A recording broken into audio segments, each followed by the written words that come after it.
On March 24th, 1824, Eliza Marshall was born in Hayfield, Great Britain.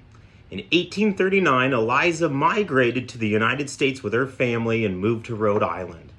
At 19, she married James Gregson, a blacksmith by trade, on October 20th, 1843. In the spring of 1845, James and Eliza Gregson decided to move to Oregon, looking for better economic opportunities, but changed their course when they joined the Grigsby-Ide Party bound for California.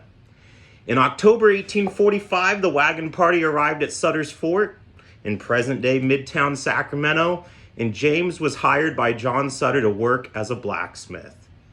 While James Gregson and other men from Sutter's Fort participated in the Bear Flag Revolt and were later enlisted in the California Battalion during the Mexican-American War, many women and children sought refuge at Sutter's Fort, including Eliza.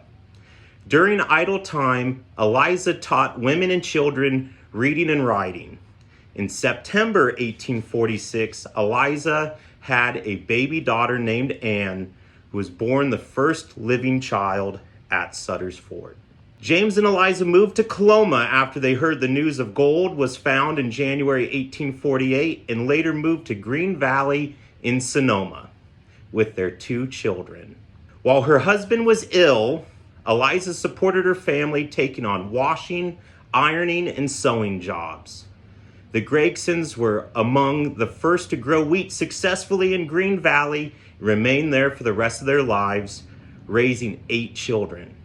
Eliza Gregson passed away on February 1st, 1889 at the age of 65, and James died in August 1899. Eliza Gregson, though, is especially important to early California history because she felt that American women were largely neglected by historians.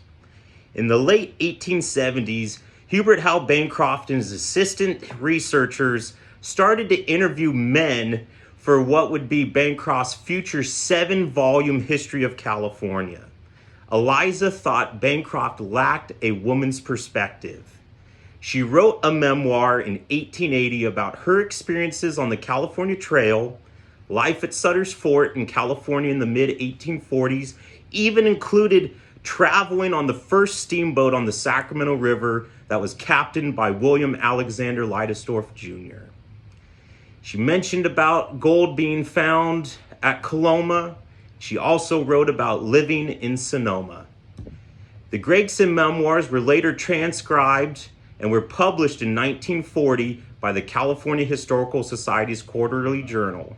You can read the Gregson memoirs today through the Library of Congress, and you could also pick up a copy of Eliza's story in our museum store at Sutter's Fort State Historic Park, and there are many items in the Sutter's Fort collection that are associated with the Gregson family.